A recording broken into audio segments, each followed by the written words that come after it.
What's up, everybody? Thank you very much for joining us again for this afternoon live stream with Experience Philippines. This is your host, Gian. So, alam niyo naman, we've been doing a lot of live streams for the past few months, and we've been featuring a lot of the cities around the Philippines. So, today we have a very, very special guest rin, which is very close to Metro Manila. So, kung gusto natin mag-travel to this destination, etong tamang tao natin pwedeng kausapin. So who's our guest for today? No, so our guest for today is actually the City of Biñan Tourism and Cultural Affairs Officer. So siya yung nag-head ngayon ng Biñan City Culture, History, Arts, and Tourism Office. At siya po yung presidente ng Tourism Officers League of Laguna, or TOL. So at saka in-award rin siya ng 2019 as the one of the most outstanding tourism officers of the Philippines. So yan, ang ating guest for today ay si Sir BJ Borja, isang cultural worker, educator, events manager, at theater artist. Oh yan. So Sir BJ, kamusta po? Hi. Hi, grabe mga accolades na grabing accolades nyo, no, Sir BJ. Parang ibang level ang accomplishments nyo na po Talaga ba? Oo naman. Yung best example na kapag ginagawa mo yung passion, pati yung love mo, you are, rewarded at hindi mo nararamdaman na nagtatrabaho ka. Alam mo, yan ang pinag-usapan lang namin kagabi sa isang live stream. Yung eksaktong sinabi mo niya na, pag may love ka talaga sa ginagawa mo, hindi mo napapansin na trabaho talaga siya. Tsaka lagi daw mag-open daw yung opportunities daw. Oo, marami nag-open na opportunities and at the same time, parang kahit natutulog ka, parang alam mo yung ginagawa mo kasi parang you're made for it, tapos parang feeling mo pinangarap mo siya, tapos feeling mo you're given the chance na gawin siya, so i-give back mo lang talaga. And I am very happy that I'm working for Biñan, a place that I love so much. Wait, are you local talaga? You grew up or you were born in Biñan, Laguna? Taga Biñan ako talaga, pero sa kasamaang palad, hindi ako dito pinanganak. Dahil yung ospital na pinanganakan ko ay hindi sa Biñan naka-address. Pero yung mga magulang ko, taga Biñan talaga. So, yun. Solid. Pero, parang pinanganak lang ako doon, inuwi ulit ako doon. Inuwi ka? Parang nilabas ka lang doon, balik ka tayo sa bahay. Oo, kasi yung ospital doon. So, yun.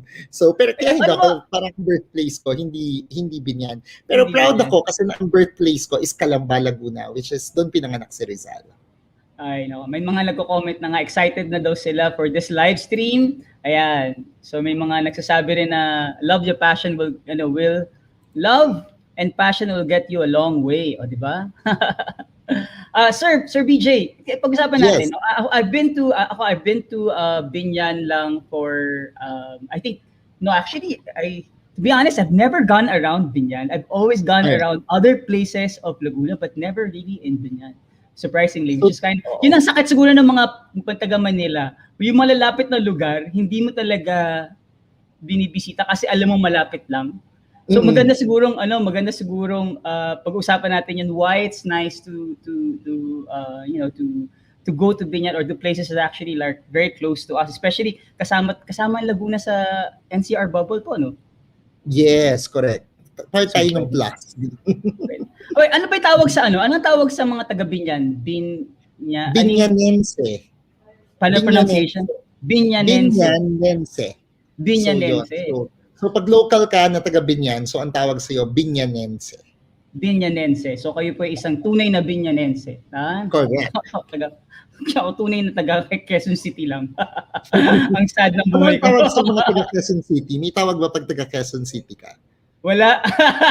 Wala nga. Kanto so you have to research on that. Oo nga, wala. Parang wala yata eh. Sige. Ang maganda, so if you wanna, maybe we can actually share a video first of the history of Biñan, Laguna. So maybe we can show that, Miguel. Okay.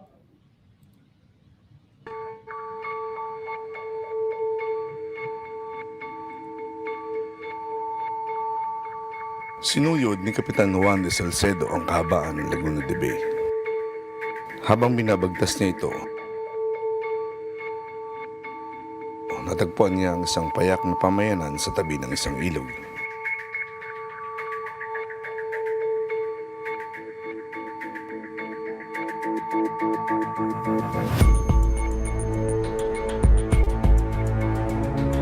Sa mga manlalaban, hindi naging madali kay Salcedo ang pakikipagkaibigan. Hindi nais ng mga tao rito ang isang dayo na hatid ang bagong sistema ng pamahalaan.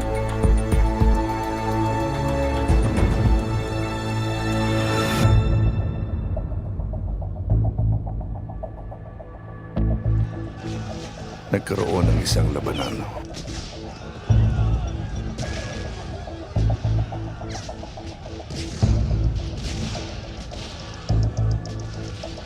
Ngunit sa bandang huli ay nagkaintindihan.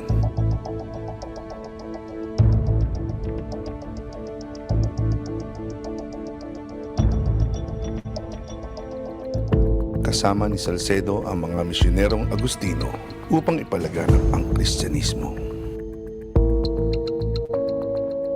Tinawag nila ang bagong lugar na kanilang sakop bilang binyagan.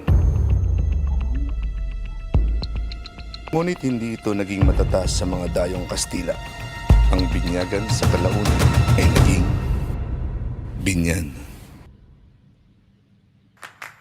Ako si Joseph the Sun Artist, Tubong Biñan.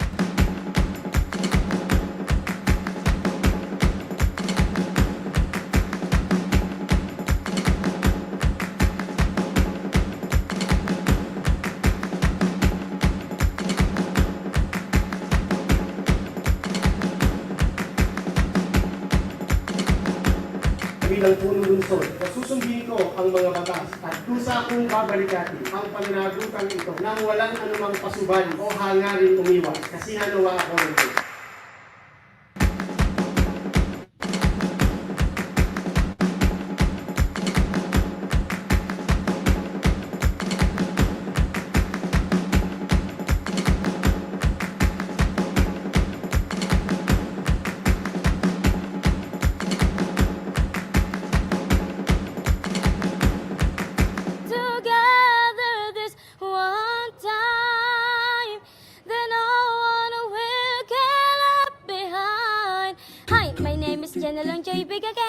I'm Biñanense.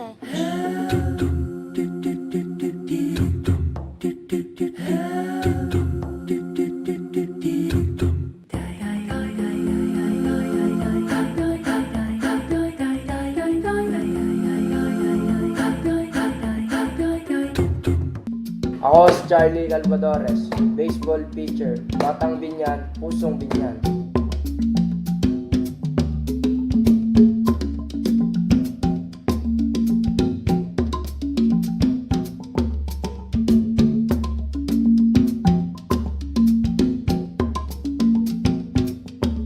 Meron palang Putong Biñan.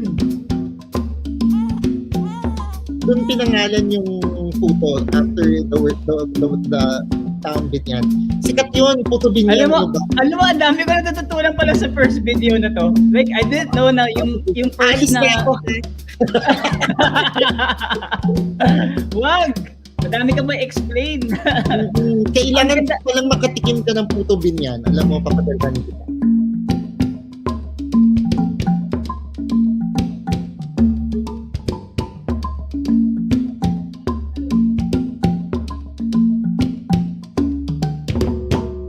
Ang rich pala ng ano? Ang rich pala ng Ako si Jibang ng history? Taga Biñan ako.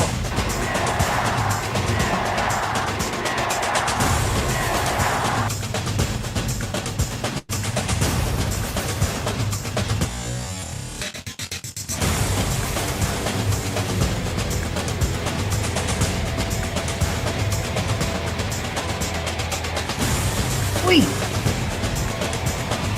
May Olympic size na stadium sa Biñan? Yeah, Na for football? Nang ginanap yung SEA Games last time. What?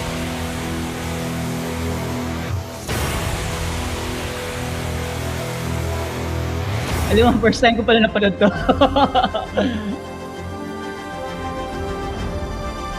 Lumaban ako para sa Biñan.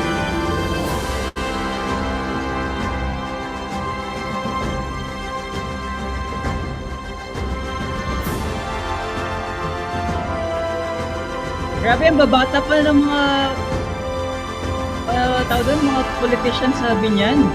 Yeah, mga city officials na mga yan.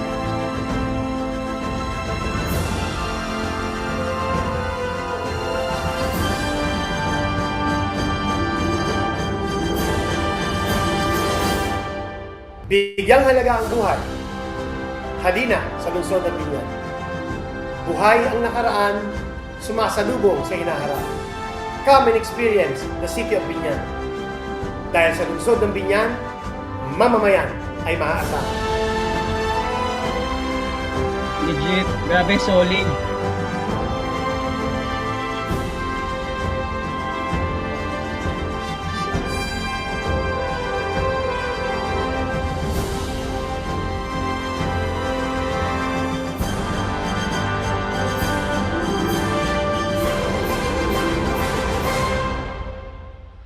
Ano ibig sabihin ng serbisyong Arman? Brand of service yun ng city mayor namin. Kasi si Mayor Arman Dimagi lang aming mayor. So, yun ang So kaya ginamit na ano. Wait, ano ako, Yeah. like, is that the reason why it could have kasi looking at your background and reading basically your biography, you've accomplished quite a lot, and you chose to actually dedicate your life now to serving the city of Biñan. Why is that? What made you feel like parang ito yung calling mo, ito yung passion mo ba? Ito ba yung reason so, pang for MMK yung tanong Oh, na pang natin. MMK ba yan? Mga Oo. ganyan pala. Hindi kasi kasi syempre, very unusual kasi for somebody. Kasi ang course ko, BA Theater Arts. So, basta bata pa lang ako, parang gusto ko na mag-aral ng theater arts. Tapos, parang unknowingly, nung habang nag-aaral ako, parang marirealize mo, madidepress ka. Kasi hindi ko alam kung saan ako pupunta after. Kasi wala naman talaga ako consider talaga as an industry. I either pumunta ako ng TV, mag-movies ako. Parang ganun yung pupuntahan ko during that time. So, very limited pa nung time na yun. So, parang, nung time na yun, naisip ko, parang, magtayo ako ng community theater group dito sa Biñan. I think it all started there when I was, 17 years old. Nagtayo ako ng community theater. Siguro, feeling ko, yung natututunan ko noon sa university, parang kailangan ibalik ko sa mga bata. So, It all started there. And then, everything, just happened so fast. And then, ewan ko kung nabalitaan mo yung very controversial na fight ng Biñan regarding the historic Alberto Mansion. Yung bahay ng nanay ni Rizal na ginigiba tapos dinadala sa Heritage Resort sa Bataan. So, yun. So, I became part of that. So, bata pa lang ako, makibaka wag matakot na yung pinagagawa ko sa Heritage. So, I think doon nag-storm out yun. Then, tumakbo ako sa public office, and then luckily I am now part of the local government of Biñan, at sobrang lucky ko ulit na yung aming city mayor and yung local officials namin is into heritage preservation. So, nandun yung love and yung passion, pero naniniwala pa rin naman ako na kung yung mga boss ko, yung mga leaders namin dito, if they're not into it, wala talaga ikaw ma-accomplish. And we are very happy in Biñan na si Mayor Arman, si Vice Mayor Jelalote, si Congresswoman Lenalote, hindi nakatago yung heritage preservation, conservation doon sa kung saan man, talagang nakaspell out siya. And I think Biñan is really actualizing, doing stuff para magkaroon kami ng identity talaga. That's the one that I feel so guilty now. Like when you kwento ako ngayon, kasi I've gone around the Philippines, but I've never realized that Biñan has a lot of heritage, like historical significance sa buhay natin being Filipinos, no? Hindi ko ngayon ko lang narinig sa'yo na ganun pala yung Well, actually, pag bata ka kasi, pati parang ang first introduction talaga ng mga bata sa Biñan is pag nag-aaral sila kay Rizal. Kasi parang, ang ano nila is parang, basta sa Biñan nag-aaral si Jose Rizal. Kasi dito kasi yung first formal education nila. And then after that, wala na. wala na mention na Biñan. So I think yun yung introduction mo of Biñan, yung pag nalaman mo na, okay, doon pa nag-aral si Rizal sa Biñan. So, and then, when we were planning, when actually it all started in 2016, when we were planning, parang sabi ni Mayor Arman, parang, sige, sikat tayo doon sa Puto Biñan na hindi mo alam. Sikat kasi kami sa Puto Biñan. So parang, gusto mo bang makilala lang ang Biñan doon sa Puto nito? So parang ganon. So dahil lang ba sa Puto Biñan or dahil dito lang nag-aral si Rizal, doon mo lang siyang kikilala. So and then doon na nagsimula yung planning namin into heritage pursuits na parang na-realize namin na parang buhay pa rin naman pala yung mga old houses dito sa amin. Buhay pa rin yung heritage district, buhay pa lahat ng mga luma. So parang hindi naman pwede kasi magpayaman lang na magpayaman ng isang bayan. I think we have to know kung ano talaga yung soul natin. Kasi pag alam natin yung soul natin, mas magiging mas bongga pa tayo in the future. Kasi parang hindi parang ano yan parang kung ipa-personify mo siya para siyang alam mo yung parang tao ka na wala kang kaluluwa. May mga taong ganun. parang naglalakad ng walang kaluluwa. So parang zombie. ganun yung Biñan. Kung wala siyang soul, kung wala siyang culture, kung hindi alam ng mga tao yung culture, mabilis siyang babagsak. In the future kasi hindi niya alam yung soul niya eh. So ngayon, ang ginawa namin sa Biñan is inungkat namin yung soul namin and we made sure na alam ng mga tao yung soul. Na, pag alam mo kasi yung soul mo, you will be proud of it, you will start loving it, you will start to brag it. Question. When you said this, I really felt that statement of yours about the soul. And I think that's I've been interviewing different cities and different city officials, and that's a very distinguishing comment that you made about the soul. Kasi tama nga naman, what if you don't have a soul? For people to understand and fall in love with the city, it has to have the reason for being. Tama ba? Yung Yes, kung bakit. And what you mentioned kanina is that how you're training or you're teaching the next generation or the students nowadays that ito yung sa atin, ito who we are as a city. Kasi magsa-start naman kasi siya sa awareness eh. Kailangan malaman muna nila kung ano yung mga meron tayo. Kailangan alam nila bakit. And then I think from there, doon nila makikita yung parang magiging interesado na. Tapos once na naging interested na sila, they will open more books, they will watch YouTube, they will ask interviews, and then mas mai-engage ka palalo. And then you'll start loving it. You'll start protecting it. Is this something that when you came in lang? Or when Mayor Arman came in? Or it's been like matagal na siyang ginagawa ng Biñan. Pero iba kasi syempre kapag nagiging official yung work, nagkakaroon ng pangalan. Alam mo yon, nagkakaroon kasi ng pangalan yung trabaho. Kasi Biñan City Culture, History, Arts and Tourism Office was just established in 2016. Yeah. And pero kasi alam mo, recent lang naman kasi nauso rin yan, yung mga heritage.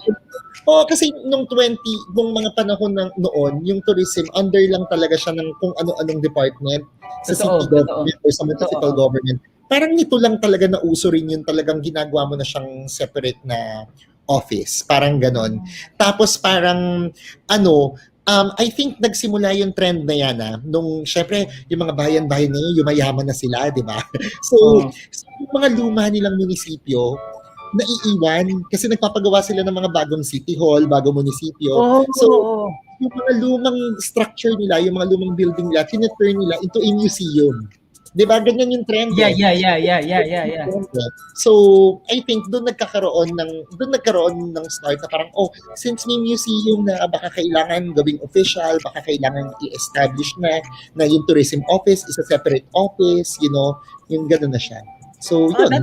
That's so cool kasi ngayon tama yung sinabi mo na if it becomes official, then it has more sense in movement in terms of kasi pag hindi official, tatapon lang ng tatapon. Di ba yung parang, gagawin mo ngayon, edi the next day, di ko alam, nakasulat ba yun? Alam mo yun, yung parang ganon. Tapos pag wala na kami dito, edi sisimula na naman yung mga bago. So, alam mo yung ganon. So, maganda official siya, at least documented siya, at least na siya, yung mga tao na involved, ganon. Swerte kami sabihan because our local officials I think swerte talaga kayo. Like the mayor is really like super in this whole heritage preservation and awareness campaign, no? Alam mo, actually, dapat ma-meet mo si Mayor Arman. So, ano yun yung old soul yun? May sapi yun yung mayor na. Alam mo, he really came into office na alam niya part talaga ng kanyang plano yung heritage conservation. We cannot accomplish all of this in just a short span of time kung talagang hindi siya into it. Alam mo yun, parang minus yung kasi siya yung boss ko and all. I think you will all agree na kapag hindi into it yung mga local officials natin. Totoo Wala yan. talaga. Totoo yan. I wish he was that everyone has the same passion as he have for ano. Wow, Sir Direk, dami ko palang fans. So, ang dami nagko-comment. Grabe si Sir Direk. Ako, mga binayaran ko yan. Binayabi ah. Natawa ako doon. Nanonood ata yung I think the city government of Biñan employees are watching now. So, pati yung mga members natin sa Biñan City Center for Performing Arts, I think they are all watching now. Congrats po. Yay. Okay. So, i-segue naman natin. Like, I think I really want to ask, what's the current situation of the city now, Biñan? Like, considering that this whole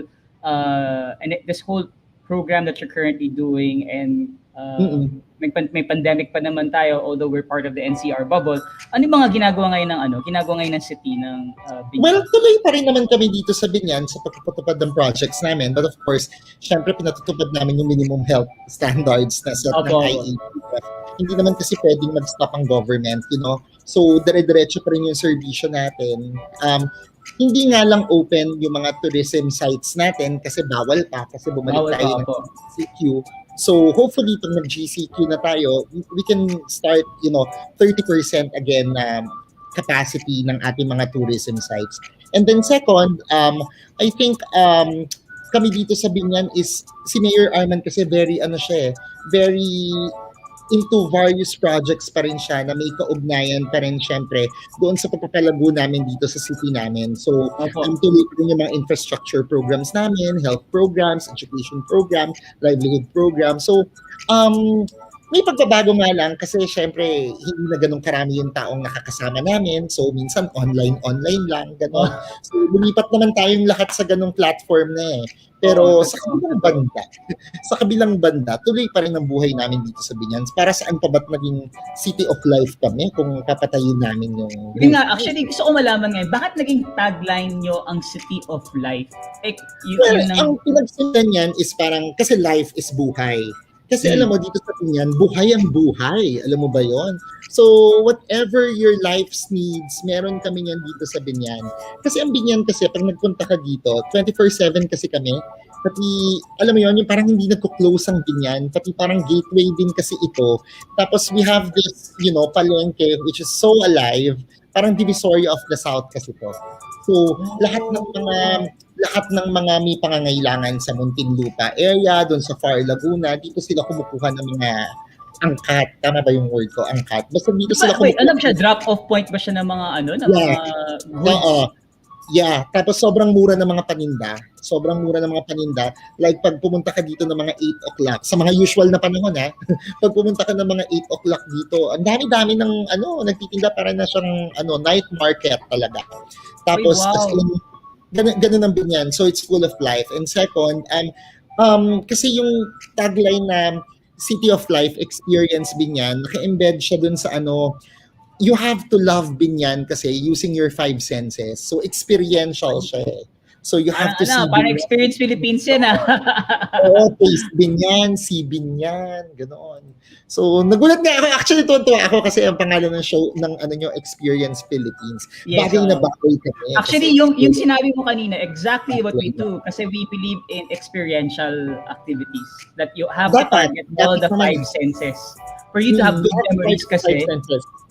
Di ba, for you to have good memories, kailangan lahat yung mga senses na yan na sasatisfy mo eh. May segue lang, may tanong ba doon, may sa Biñan market ba, may yung sa night market ba, nagkakaroon ng parang similar to other places na may kainan like yung magkatayo sila ng table sa gitna, tapos pwede na lang bumili, tapos kakain, parang dampa level, parang dampa style. Meron kaming Biñan City Food Court ngayon. Parang sa taas siya ng wet market. Pero hindi, kaka-open pa lang niya. So, hindi pa namin nakukuha yung fullest potential niya. Pero meron kasi dito sa Barangay San Antonio, meron kaming food strip na parang pag gusto mong kumain talaga. Kumain lang, mag-food trip. Oo, nandun lahat. May mga puto bongbong doon, may mga pork chop doon, may mga Korean, Japanese, lahat na nandoon. Sana nandun din yung forever. Ay, hindi ako sure dyan. Ito ang effort doon. Pati, kasi medyo malayo lang dun sa food strip. Pero we are famous now because of si Chef RV. Chef RV Manabat is from Biñan eh. So, sikat si Chef RV kahit sa... May Facebook channel siya, may Facebook page siya. Yeah, oo. So, nagluluto dito yung siya. restaurant niya sa Barangay San Antonio is famous for the queso de bola cake. Yun yung unang-una niyang tapos yun, dami-dami ng mga cake. So, galing.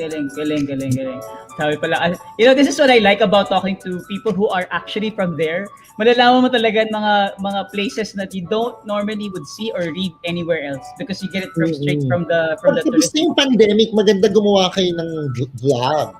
Yes, Na talagang yeah, for sure kayo yan, sa for work. sure. For sure yan. Gagawa kami ng vlog na may mga games. Okay, sige. Natin. May mga I think you have another clip that we wanted to share about parang it's like an AVP, Araw ng Biñan AVP. Yeah. Parang So, historical. Kasi dito kasi sa Biñan, meron kaming dalawang major festival. Yeah. So, yung isa namin is Araw ng Biñan na celebrate namin every February 2 to 4. So, Okay. yung Araw ng Biñan, nakafocus siya sa historical milestones namin.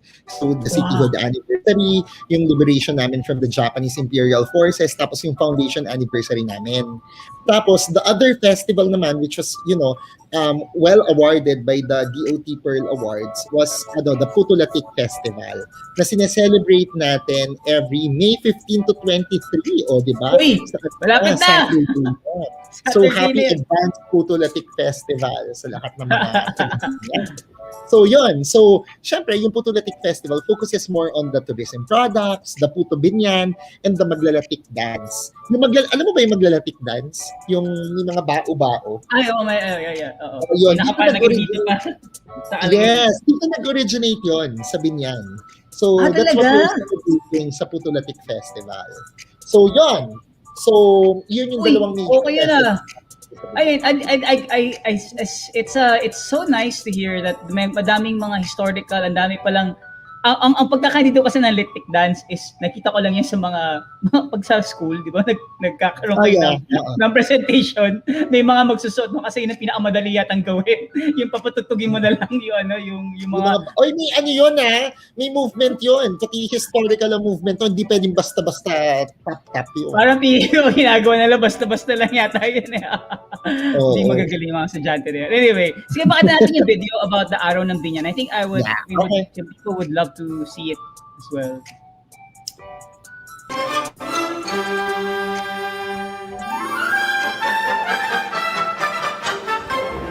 Araw ng Biñan is a tridented commemoration of Biñan cityhood, Biñan's liberation day from the Japanese Imperial Forces, and the foundation celebration of Biñan. The three-day festivity encompasses the identity, present Biñan's history in a single casing, and is celebrated all throughout the city. The commemoration celebration that is Araw ng Biñan aims to inculcate in the minds of Biñanenses the travails and triumphs of our lineages. It intends to remember the paths that had shaped, molded, freed, and created that is now the present-day city of Biñan.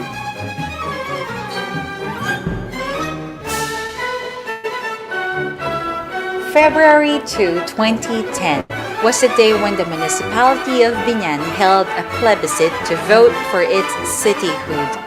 Presented to the people of Biñan by then Mayor Marlene Alonte, Biñan boasts of academic institutions, hospitals and medical facilities, infrastructure, agro-industrial sites, and many more. Having passed all the necessary requirements to become a city, the polls became the solidifying statement of its citizen.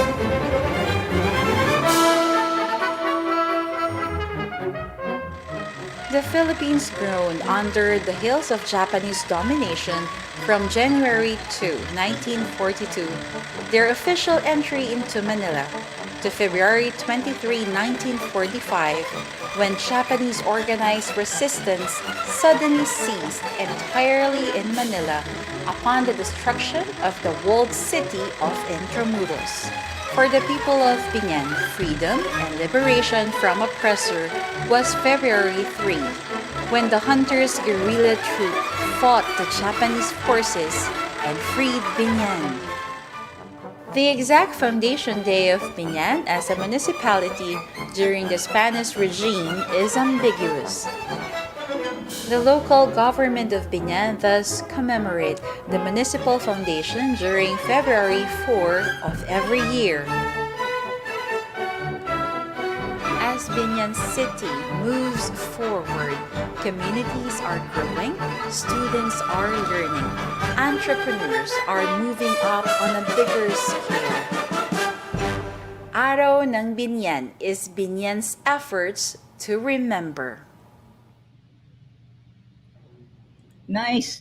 Sir BJ, can you talk about the history of Biñan? Yeah, I think okay. that's the one that basically you're trying to share in the video, like how people awareness in terms of the rich history that Biñan has over the it's part of our Filipino culture, Filipino heritage.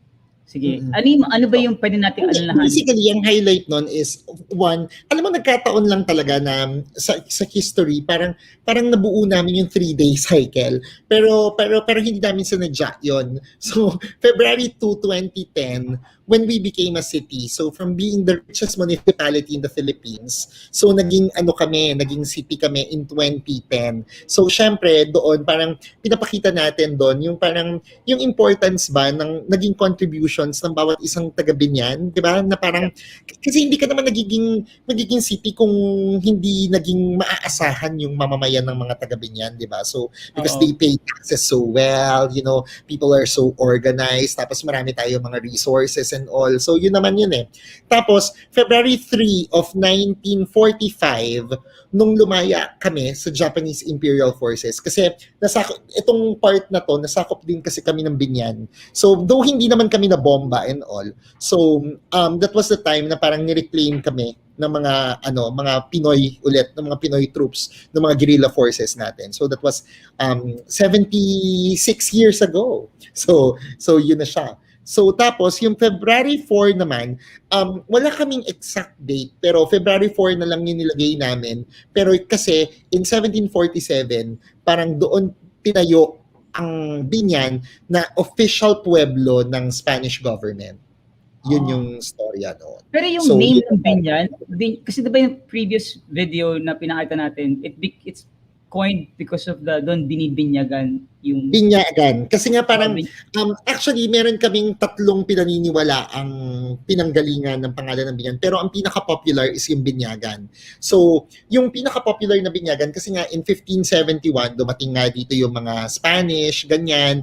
Pagkatapos, ang laki kasi ng settlement ng Biñan. So, siguro, dahil ito yung pinakamalaking settlement, so ito yung nakapaggawa sila ng mass baptism. So, lahat ng mga natives dito bininyagan. So, yun yung term. So, doon tayo sa lugar ng Binyagan. So, Binyagan eventually became Biñan. Tapos, the other one is, ipinangalan to sa banyan tree. So, Ficus benghalensis. So, sa mga plantito at plantita dyan, mas kilala na Ficus audrey. So, yun yung Ficus benghalensis. Kasi during that time daw, punong-puno daw talaga ng banyan tree yung area ng Biñan. So, kaya siguro yun yun. So yung lugar na maraming banyan. So, yun pero yun. ano yung naging of all the 3, the one that really Binyagan. Believe more is the Binyagan talaga. Yeah, the I think Binyagan. that sounds more appropriate siguro pa rin. Parang mas pero mas kasi pwede rin kasi yung banyan, kasi yung mga old maps na nakuha namin, 1600 maps, ang marker ng Biñan is 3.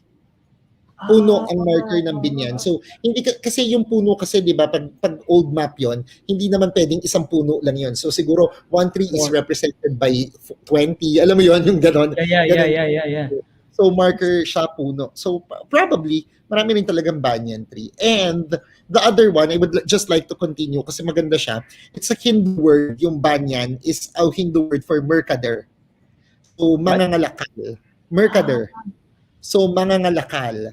So like yun. a merchant, like a merchant. Oo, merchant. So parang ano siya, yung pa rin, kung ano yung buhay ng mga taga-Biñan ngayon na palengke, traders, and all, Traders, yeah. yun pa rin, yun pa rin yung dati, dun pa rin ang galing. So, actually, may sense naman yung tatlo.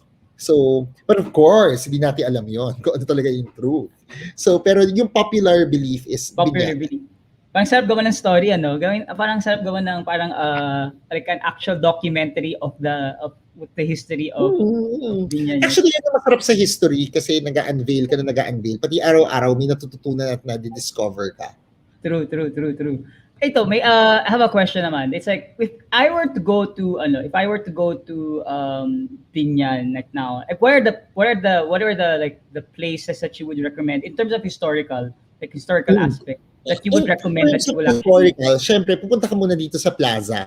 Kasi pag nagpunta ka na dito sa plaza, matatrace mo na yung historical roots ng Biñan.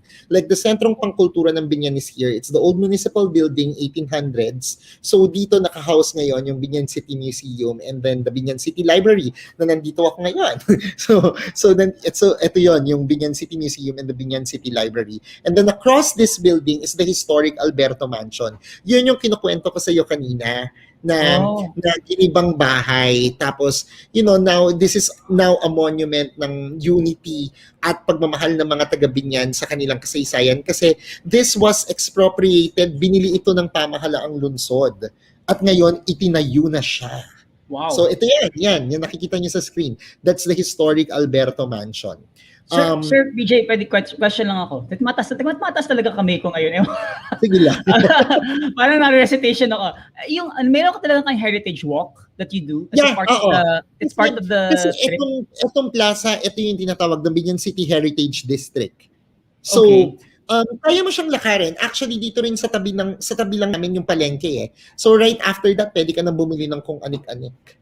And you can taste Puto Biñan. So, kasi mabibili mo rin siya dito. Is the heritage walk part of like if you go to the tourism office there, it's part of your like, hey, I want to do the heritage walk. May ganun program talaga kailangan tayo. nating i-arrange.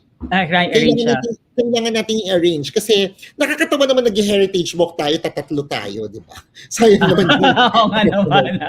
Pero meron ganun, may program kayo na ganun. Like, we offer that, especially pag mga schools. So, nag-pandemic lang talaga, kaya medyo nag-stop siya. So, plus, syempre may mga special requests kasi yung dadaanan natin, merong mga personal na mga old houses. So, minsan, pinakikiusapan natin yung mga lumang bahay na mag-open para lang at least makita ng mga bata. Okay. So, yun. That's the historic Alberto Mansion. So, historically, ang may-ari niyan ay si Teodora Alonso, the mother of Dr. Jose Rizal. So, lang sa mga nanonood na hindi alam, so si Rizal ay pinanganak sa Calamba. Yes. Pero, yung parents ni Rizal, the mother and the father, were both from Biñan.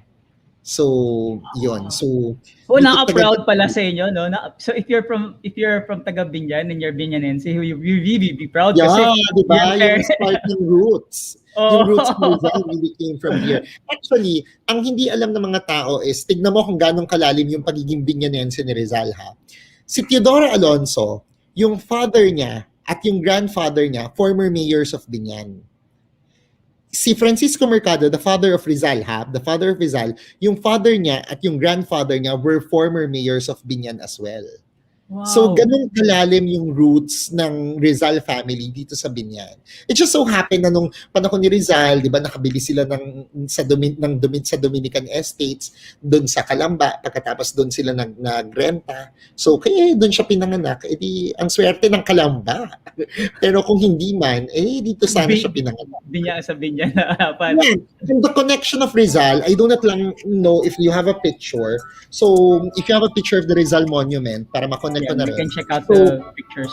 Oo, kasi, ano mo ba, marirealize mo, pagpunta mo dito, bakit ba dyan sa, yung Rizal Monument mo muna? Rizal Monument.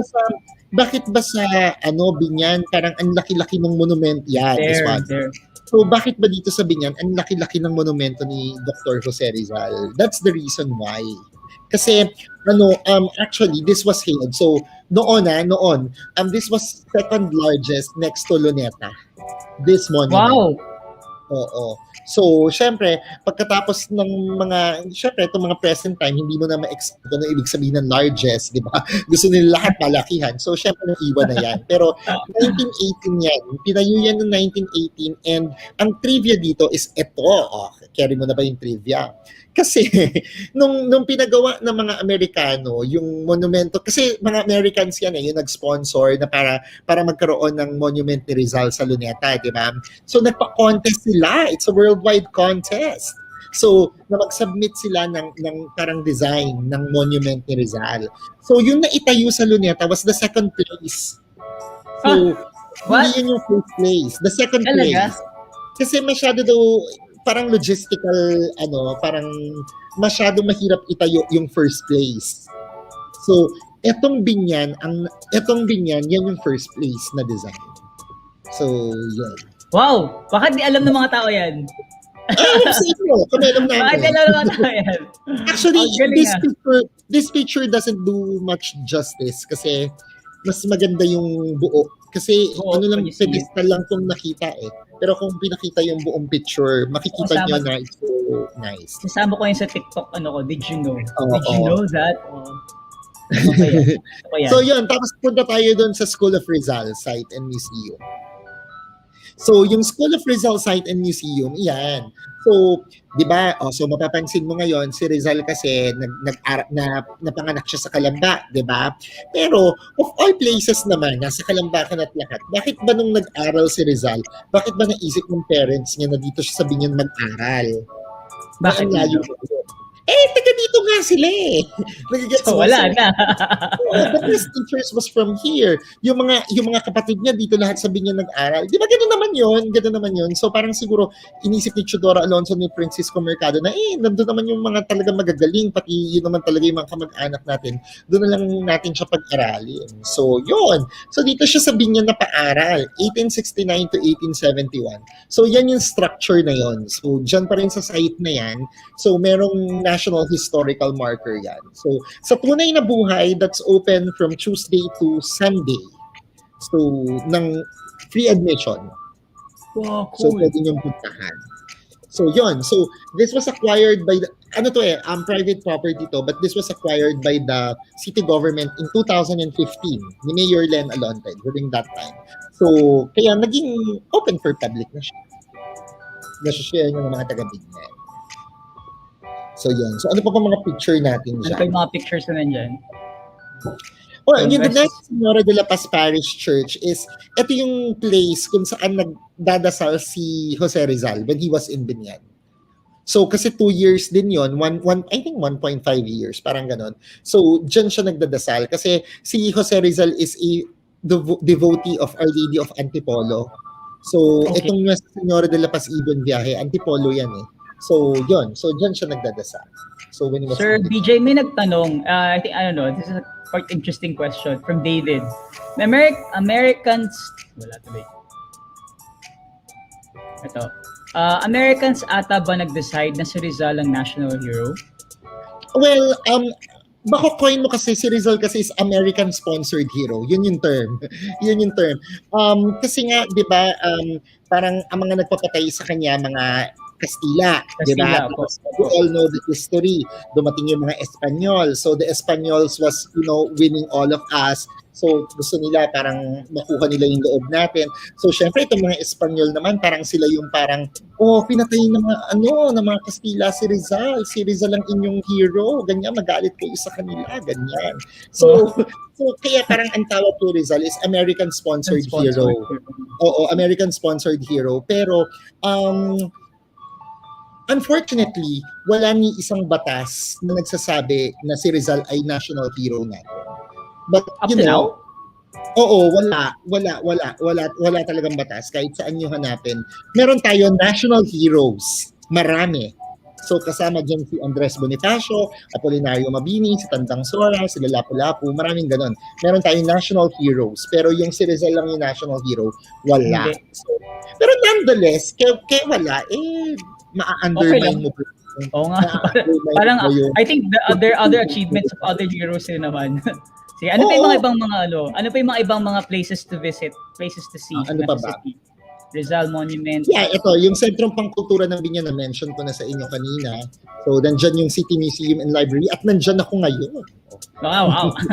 Puntahan na nga natin. That's our office. Yeah, ito naman San Isidro Labrador Parish is the main church of Biñan. This is just beside the Sentrong Pangkultura ng Biñan. Nasa Town Plaza ito. Syempre, well, ito ang pinaniniwalaan na place ng Binyagan. Kasi, di ba, so, dito itinarak yung cross, ganyan, yun. So, dyan yun. Okay. So, ano pa bang picture niyo dyan? Well, meron kaming Tibagan stream, pero medyo mahirap yung access dito. We're still developing it kasi recently lang namin talaga nakita yung possibilities of opening this to tourism na kami pala dito sa Biñan, even though we're so industrial and we're so commercialized na meron pa pala kaming natural heritage. O, di ba? Akalain nyo, may batis pa kami dito at malinis at malamig. Saan ang source ng Saan ang source ng water niya? Upland Cavite, pababa dito. Pero paano na-discover yan? Paano niya na-discover yung Tibagan Stream? By accident lang? Or may mga manarinig-rinig niyo na siya? Naririnig-rinig, pero mga ligo-ligo. Alam mo yung gano'n, yung parang, oy, marami doon mga batang liligo doon pag summer, gano'n. O so, dahil marami nagsasabi sa amin, ipagtripan nga namin. Puntahan nga namin one time, totoo nga ang chismis, gano'n. Wow. So, namin, parang mas marami nang naligo. But meron kasi tinatayong subdivision sa tabi niyan ngayon. So, hopefully, sana hindi. Wala na. Pag nagkaroon ng yan. Sana hindi ma-compromise yung water. Well, that's life. Sometimes, yun yung mga downside ng tinatawag. Pero that can be, but that can be prevented naman, di ba? You can declare, declare an area. Susunod lang sila dun sa mga tamang batas. Like, dapat may easement, alam mo yun, tapos dapat yung mga waterways nila, dapat hindi dyan ibabagsak, gano'n. May treatment rin siguro. Meron namang, how do you say that? Meron na namang usapan ang local government at yung subdivision na yon regarding that. Sana lang talaga, ma-maintain. Yun. Alam mo na yun. Ano pa yung next na picture natin?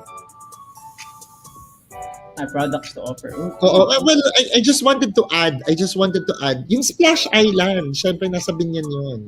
So, buhay pa ba yung Splash Island? I always hear that when I was a kid. Like, yeah, buhay pa yun. Ano ba? parang the biggest water park in the Philippines. So, yun. But now it's obviously for obvious reasons. Syempre hindi siya bukas. Pero bukas siya. So, one time, punta kayo doon. Napakabait ng may-ari. Lilibre kayo. But kahit hindi libre, basta makatulong, basta maka-enjoy ng, alam mo ba, ngayong summer, parang ngayon lang at pangalawang summer na nasa Metro Manila lang, hindi na nakakalabas. Parang sawang-sawa na ako sa mga four corners of the room. Magtayo ka na lang dyan ng swimming pool. Swimming pool. Bili na lang ako ng malaking balde. Bro. Ayun, sige. Galing. Let's talk about naman. So, I think one of the Filipino favorite pastime, I would say, is like kumain.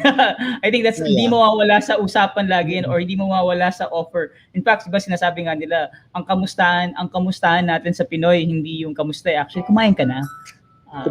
Magyayaya ka ng kumain. So maybe we could talk about the like yung kanina sa video, the first video, I was quite interested about the Puto Latik, and again, I'm very apologetic because I didn't know that galing sa Biñan pareho. Can you share more about the Puto Latik Festival? And the Puto Latik Festival is a celebration of Biñan every May 15 to 23 na hopefully okay na tayo talaga next year para makasama namin ng Experiential Philippines. For sure. But we're still celebrating Puto Latik Festival this year. Yun nga lang, online celebrations muna tayo. And may mga upside naman ng online celebration niya. I think mas maraming tao yung mas makaka-celebrate, mas maraming tao yung makakapanood. So hopefully you can all join us sa May 15 to 23. Yeah, so, is it the base? Bichato page. So punta kayo sa aming Bichato page dito sa Facebook. Pati meron ding Facebook page na Biñan Puto Latik Festival. So, yun, punta lang po kayo doon. Makuha niyo yung mga activities ng Puto Latik Festival 2021. So, itong Puto Latik Festival, so kung yung araw ng Biñan is nakafocus sa historical milestones, itong Puto Latik Festival, nakafocus to doon sa Puto Biñan at sa Maglalatik dance. Kasi yung sa maglalatik muna ako. Yung maglalatik dance is dito nag-originate sa Biñan yan, yung folk dance na maglalatik. Siyempre, yung maglalatik traditionally kasi yan, sinasayaw yan every feast ni San Isidro Labrador. Si San Isidro Labrador is the patron saint of farmers kasi ang Biñan during that time was agricultural land ito. As in, malaking hacienda siya ng mga Dominikano. So, by history, sinasayaw ang maglalatik kapag piyesta ni San Isidro Labrador pag May 15. Kaya ang start ng Puto Latik Festival ay May 15. So, pero bakit sila sumasayaw? What was the reason why for them to dance? Is it why ano siya, evolve? mapapansin mo kasi, ano yun pag yung pants nila, yung isang grupo naka-color red, yung isa naka-color blue. So, actually, ang paniniwala lang doon, syempre marami mga, parang name lang yan, parang pangalan lang ng bayan yan, maraming pinaniniwalaan. Yung isa is Christian versus Moros. So, the usual. So, naglalaban ng mga Christian, naglalaban ng mga Muslim. It's, mock war dance. Parang ganun mo tinitignan yung maglalatik. Tapos, yung isa naman, parang war over the milk, latik. The coconut milk. So, parang combat dance tuloy siya. Yun yung nangyayari. So, usually, tapos by culture naman, sinasabi naman nila na parang yung mga dancers pupunta sa iba't ibang mga bahay, magsasayaw sila ng may bao, ganyan. Pagkatapos, after nun, bibigyan sila ng latik. So, yung parang pala yan Parang sa pagkaroling. Magkakaroling ka na sa bigyan ng mas maganda pa nga yung example mo kasi ang gagamitin ko dapat na example yung pangangaluluwa. Alam mo, hindi ko alam kung aware yung kasi pag November 1, kasi pag dito kasi sa atin sa Pilipinas na westernized na kasi yung ang November 1 natin mas kilala na ng mga bata yung Halloween, di ba? Dito meron tayong pangangaluluwa, yung parang pupunta ka sa isang lugar, doon sa isang nicho, tapos you pray, tapos after praying they will give you food. So parang ganon. So ganon din parang trick or treat pero Pinoy version. Parang ganon din. Pero yung trick or treat, tatakutin mo yung sarili mo, di ba? Oo, tatakutin mo yung sarili mo. Darating yung mga kaluluwa sa bahay-bahay. So parang ganon. Tapos, parang ganon kasi maglalatik. Baka may video. Alam ko may video na pinipare sila ni Suzette on the... meron ba? Tama ba to? I think meron yata. Meron. Ano na po, introduction of the Puto Latik Festival. Ito yung mangyayari dapat sa May 15, no? Ganito. Oo. The Puto Latik Festival is a celebration of what is iconic in the eyes of every Biñanense. The strengthening of all that is Biñan and the promotion of its tourism and culture is the main objective of the Puto Latik Festival. With the strides of the city towards the advancement of culture, arts, heritage preservation and conservation towards sustainable tourism, every aspect of the Puto Latik Festival is engineered towards reinforcing the new and invigorated Biñan. It seeks to solidify the 24 barangays, actively involving their respective constituents. With this involvement comes the unique taste of the festival, diverse yet unified. The Puto aspect of the name signifies the product itself. Puto Biñan is the most prominent and most iconic of Biñan's products. The highlight of the whole festival supervened on the 6th day with the Puto Biñan 2.0, the Biñan Cook-Off Challenge. Uy, may ganyan. In this competition, we explore endless possibilities that Puto Biñan could reach. Representatives from different barangays gathered and stretched their imagination to discover new and exciting tastes.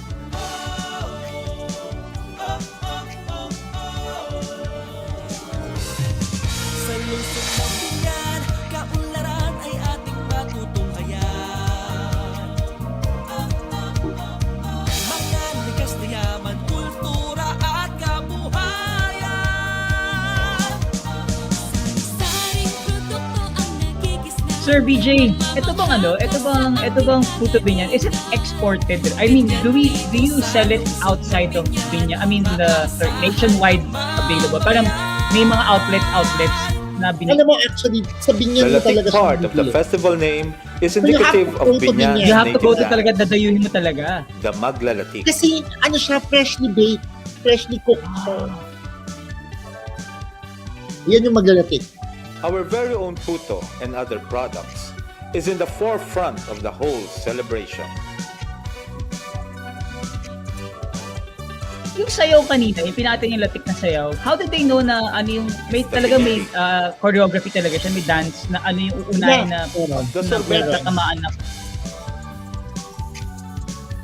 the sapatos and chinelas. Kala ko sa Marikina lang yung mga sapatos, na pala sa Puto Binan. Latik Festival Nako, ha? 2019 Alam mo, dito naman presented talaga to the yun. general public her prized Nandiyan pa lang products talaga ng in galing. another array of events that are full of colors, cheers, laughter, and endless camaraderie. It is not surprising that people from Biñan and tourists from different provinces and countries alike had gathered in the town proper day in and day out to experience the spectacular and the joys that the festival brings. This year marks the 9th celebration of the Puto Latik Festival. 9 years of unbroken memories entailed with laughter and tears, triumphs and failures, hard work and dedication by the participants and organizers working hand in hand for the unremitting success of the Puto Latik Festival.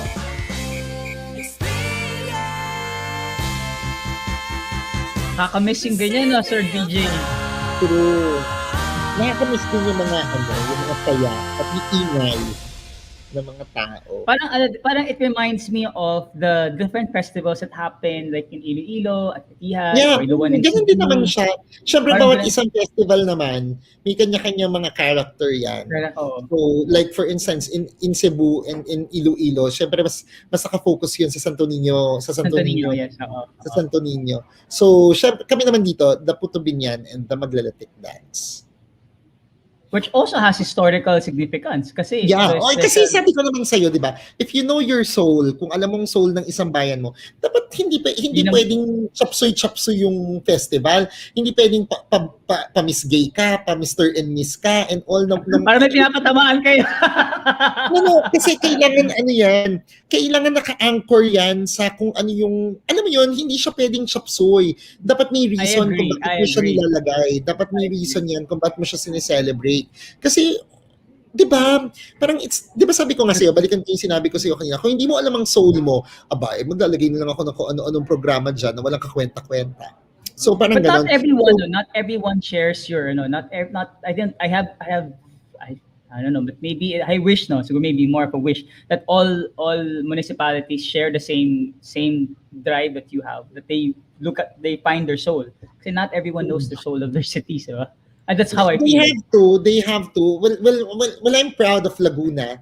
Not because presidente ako ng tourism officer of Laguna, but I'm proud of Laguna. Number one, kasi parang feeling ko sinisimulan na rin ng mga taga Laguna halos yung parang yung research, yung mga cultural mapping, kasi nakikita na talaga nila yung importance na dapat alam mo yung product mo, alam mo yung cultural products mo, kasi alam mo ang tourism kasi I still consider tourism na parang output pa rin kasi yan ng lahat eh. Yan na yung selling, yan na yung promotion, yan na yung marketing. Pero at the end of the day, paano ka gagawa ng tourism kung hindi mo alam yung mga products na ibebenta mo, na isa-sell mo, na ipopromote mo? So then you have to go back to your culture, to your heritage, to your history, para alam mo yung cultural products mo. So what makes you different from the rest of the other cities? Kasi parang, di ba? Yeah, because I know Laguna is always known for yung mga hot spring. Yeah. Kasi yan ang unang, punta tayo ng hot spring, alam mo kagad, Laguna kagad. Yeah, yung sa Los Baños yun. Sa Los Baños yun. So yun. I think that there's more to that. I always go back to Cavinti because of yung natural heritage ng Cavinti. Yung falls. Yeah. Pagsanhan Falls is really in Cavinti, so it should be Cavinti Falls, not Pagsanhan Falls. Yeah, actually, sinabi rin ako nun. Sinabi na, this is not Pagsanhan, it's actually Cavinti Falls. It's Cavinti Falls. Pero kasi ang gateway, Pagsanhan.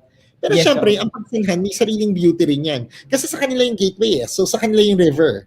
So, alam mo yun, so maganda rin ang pagsanhan. Tapos, syempre yung mga sa Nagcarlan, Lidio, San Pablo, iba rin yung mga natural dyan. Tapos, pupunta ka pa ng 4th District of Laguna, iba rin yung feels dyan. So, actually, Laguna is very diverse kasi parang feeling ko yung 1st District of Laguna, yung San Pedro, Biñan, Santa Rosa, yan yung parang metro, may industrial na siya, commercial na siya, pero andyan pa rin yung heritage. Pero habang lumalayo ka, parang feeling mo mas lumalalim. Yung Pero heritage and culture. So parang Laguna is a place na para ma-experience mo lahat. Tama ba ako? Laguna is nandun yung seven lakes, diba? Tama ba ako? Seven That's lakes? San Pablo. That's the one, right? Yeah, City of pwede Seven mo puntahan, Lakes. sabi nga ba, kasi you can actually visit, parang may you can actually visit each of the different lakes pa. Now I'm really like, so dahil pala na miss out sa Laguna, no? Oo. Anyways, we have a few more. We talked about the festivities already, the culture and arts. No, we have also touched on the culture and arts already. So I think it's the products. So, tingin ko hindi pa natin pag-usapan yung products. Yeah, products. Maybe we can talk about the products. Kasi yung products kasi ng Biñan, kung napapansin mo, di ba sabi ko nga sa'yo, parang di ba agricultural town kami. So karamihan ng products namin, ang produce talaga, from the word product, is more on rice. What is this one? What is pospas? It is sopas. Arroz caldo yan. Are you familiar with arroz caldo? Yeah. Arroz caldo, yung lugaw na sinabing ng essential. It's very essential. So, ano yan? Alam mo yung goto, di ba ang goto, ang laman ng goto, parang... I'm confused between goto and lugaw, actually. Doon ako confused lagi. Kasi para saan they all look the same. Parang, hindi ako expert ha. Hindi ako expert dyan, pero parang pag sinabi mo atang lugaw, yung parang... Yung normal lang, yung parang yung bigas na may sabaw, yun siya, yung lugaw. Okay. Tapos parang pag nilagyan mo na siya ngayon ng chicken pati ng egg, nagiging arroz caldo na yung tawag. Social na. Nag-level up na. Hindi ako expert sa lugawan. Tapos parang pag naman ang laman ng lugaw is parang yung mga beef, yung mga tarapilya, alam mo yung mga laman sa kare-kare? Alam mo yun yung ganon? Goto siya. So, parang ganon. So, etong pospas ng Biñan, pinagsama-sama lahat. Andyan siya. That's why it's so tasty. So, mas flavorful siya. Mas flavory siya kasi andyan yung laman ng goto, andyan yung laman ng arroz caldo. So, yun siya. Ginagamit ko rin ba, di ba usually ginagamit yung parang, alam mo yung nagpapakulay yung parang nagiging yellow siya? Ang tawag dun sa saffron. Saffron ba ginagamit? Hindi ko alam kung ano. Actually, hindi ko alam, to be honest, kung ano yun. Pero parang atsuete. Atsuete yun, no? Atsuete ba ginagamit? Yung parang nagiging kulay, nagiging yellow. Oo. Baka food color. Parang akala ko saffron. Sabi ko, wow, makaya pa ang social ng lugaw. ng goat, may saffron. Ito, pinipig. Yan, familiar naman kayo sa pinipig. So, yun. So, I saw one how to make that. It's quite cool. Ang galing lang pagagawa. Actually, yung pinipig na alam nyo, yung raw. Alam mo yun, yung raw. Yung flatten. So, eto yung, ampaw na yung tawag dyan eh. So parang yan yung parang niluto na, tapos parang, na siya, parang crunchy, ganon. Caramelized. Oo. So, yung pinipigan. So mga sapatos, ay, alam mo, ang industry ng sapatosan, sabihin niyan talaga yan. Actually, when you ask people from Marikina, karamihan doon na nagsusupply doon ng araw, mga taga Biñan. Pag inask mo rin ng mga taga Liliw, Laguna, kung sino mga nagsusupply doon, mga taga Biñan din. So, honestly, is leather produced in Biñan? Yeah, oo. Tapos dinadala sa iba't ibang lugar.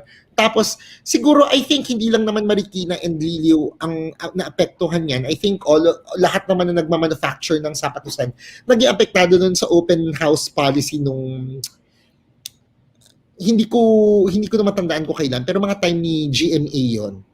'Di ba yung nakapasok na yung 'di ba yung parang nakapasok na yung Taiwan, nakapasok na yung mga products na So natalo yung mga local products. Yes, so I think nagkaroon ng problem tayo diyan kasi parang yung mga local industry natin died. Hindi na siya naging choice. bilihin. Mas Totoo. gusto na ng mga tao yung imported. So yun. We're quite happy na ang Liliw at ang Marikina ay nagtutuloy pa rin. Pero we still have this in Biñan, mga cottage industries, mga maliliit na mga negosyo sa mga bahay-bahay. Pero these are shoes that are done not for for mostly parang pang schools, mga ganyan, no? Or ito yung mga hindi talaga siya yung pang fashion Hindi, mga pang school to. As in yung mga pang deliver sa mga SM.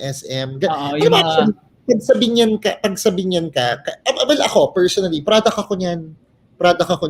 Nakapag-aral ako, nakapagtapos ako ng high school because of sapatosan. Kasi yung pamilya ko, nagnenegosyo. But did they produce the leathers there? Did they actually produce your leather? There's a leather working Wala. machine. Tingin ko angkat, pero yung gawa, talagang Biñan. Sinasama niyo rin ba siya as part of the experience ng tourism ng Biñan? Na parang they can actually...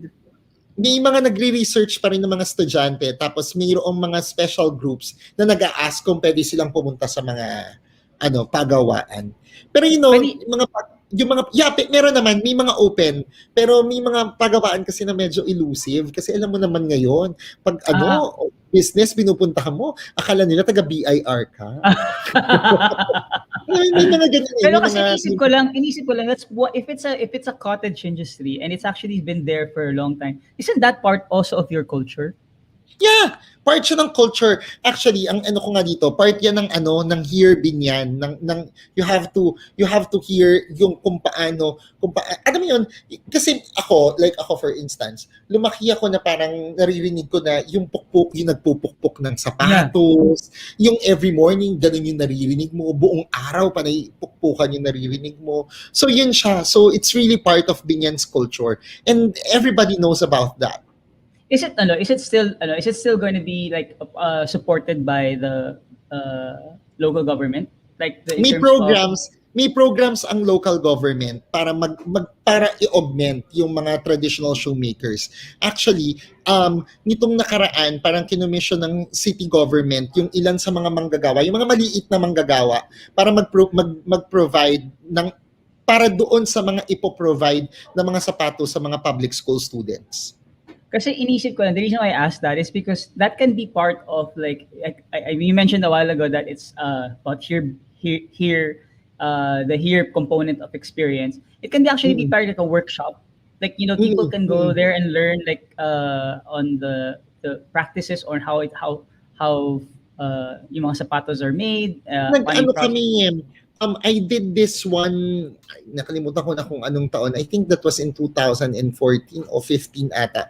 Nag-exhibit kami ng mga gawang sapatos sa mga malls. So tinur namin yan, tapos gawang Biñan yung nakalagay. Tapos sa Mr. and Miss Biñan namin, meron kaming isang segment doon na naka-black lang silang lahat.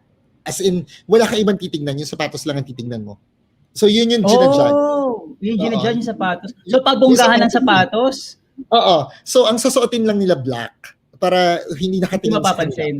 Oo. So yung sapatos yung titignan mo. So meron kaming isang segment sa Mr. and Miss Biñan ng gano'n. I think that was 2 years ago ko ata ginawa yun. Yung anong yun.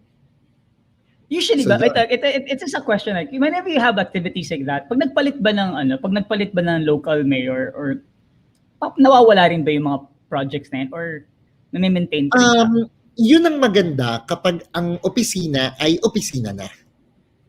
Gets mo yung ibig ko sabihin? Gets ko. Yun. So may continuity. Kahit magpalit ng mga local chief executive, we're still here.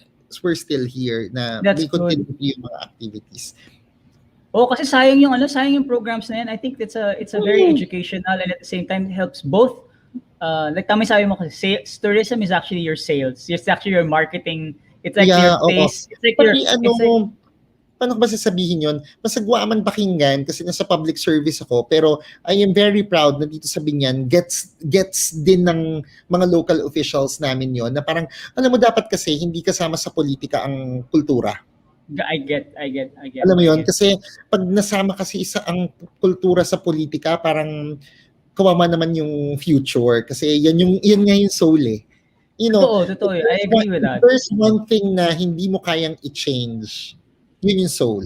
I think, alam mo yun, kahit pagkarami, di ba nauso yung historical revisionism at chuchu, yung binabago yung mga history. So, Pero- yun. So, Pero naniniwala kasi ako sa sinasabi mo, Sir VJ, like really it's about creating that, if you know your cultural identity, it makes more sense to sell products and services that your city or anything that you have, if you understand it. But not many people do understand. Even for businesses, they have a vague idea of what they want. So actually, gusto niyo muna, may mga tanong pa ba? May mga nagtanong. Actually, yung mga, kasubha daw yung tawag. Dun sa sinasama may sumagot din ng atsuete. Atsuete. O may dalawang sumagot ng kasubha, may dalawang sumagot ng atsuete. So sa mga manonood po, bahala na po kayo mag-decide. Ano yung mas masarap? Kasi dalawa. So hindi ko alam kung... o sabi ni Lester Casalia, atsuete, may exclamation point pa yan. Sure na sure. Ako pa naman saffron. Ang layo ng sa akin. Actually, to be honest, hindi ko alam. Kasi alam ko lang siya kainin. Kasi lagi ko nakita, alam ko, my mom usually like, may nilalagay talaga siya na parang saffron. Alam ko saffron yun eh. Nilalagay niya sa kasubha at atsuete. O magkaiba ba yun? Magkaiba daw. Ewan ko. Naku. Ito na lang. Ito, connecting to what you actually said a while ago. How has it helped, in terms of cultural awareness among the people of Biñan, how is the city contributing to this as well? Like, for example, as a tourist, like you're also coming out with all of these activities. I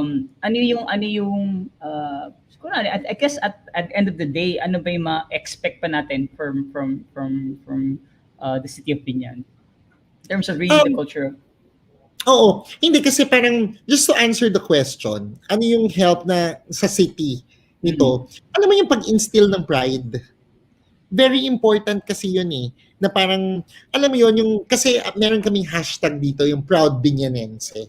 So parang ang point ko kasi, pwede ko naman gawin yun ako kunyari kung hindi naman ako taga-government, pwede ko naman sabihin Proud Biñanense, ako proud Filipino, ako proud whatever ako.